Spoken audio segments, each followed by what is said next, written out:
Good evening, everyone. It is Wednesday, July the 2nd, and that means that we hope that everyone had at least a few hours off yesterday to enjoy our national holiday with family and friends.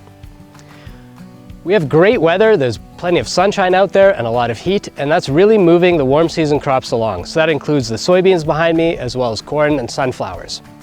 For the canola, some of the early fields are in that full flower already, and we would actually like a little bit of cooler weather for that. However, we can't choose the weather.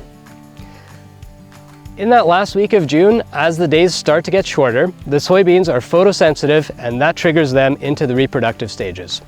We've got a great start to the soybean season, and wherever we go, we're seeing quite a few of those flowers starting near the bottom of the plant and slowly moving their way up. We don't see any flowers on the top two nodes yet, so we are at the R1 stage.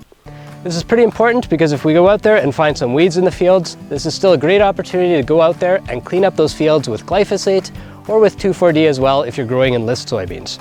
We want to make sure that those fields are as clean as possible before that canopy closes in. Other than that, we do have some growers that are starting their second cut on forages, and this weather will actually be wonderful for them. In general, we've been receiving just enough rain to keep crops moving ahead steadily. However, we're starting to notice that on some of the field driveways, headlands, as well as the higher ridges on light textured fields, where the lack of adequate moisture is starting to cause some plant stress. Right now I'm standing in a cornfield in the Kerry area that received quite a bit of precipitation last night.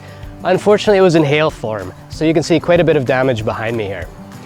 If your corn crop is going to get hit by hail, this is actually the best possible time of the year for that to happen.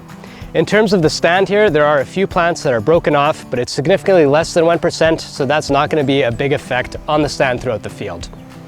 We're actually not expecting to see any yield damage as a result of a hail event like this, because we can see here that the tassel of these plants is actually about 8 to 10 inches off the ground right now, and it's surrounded by all of those leaves that we're still waiting to see emerge from the plant. So in terms of the reproductive stages of development, that's all sheltered within this plant at this point. One thing that we do see is the potential for these injury sites to have an infection of something like Gauss's wilt, but that's something we'll keep an eye on later on. So again, we're not expecting a yield hit as a result. However, because these plants are going to go into a fairly strong stress response, we usually see a little bit of a delay in maturity. With Corteva's acquisition of Stoller a few years ago, there are some biological products that would be a fit for a field like this. One of them would be Bioforge Premier. So that's going to be a mixture of cytokinins, molybdenum, as well as cobalt, with some nitrogen and soluble potash as well. So that's going to help these crops to actually take in those nutrients, decrease the amount of stress hormones in the plant, and actually take advantage of all that moisture that's now in the soil to get these leaves growing again and that plant to recover as quickly as possible. If you have any questions, don't hesitate to give us a call about that.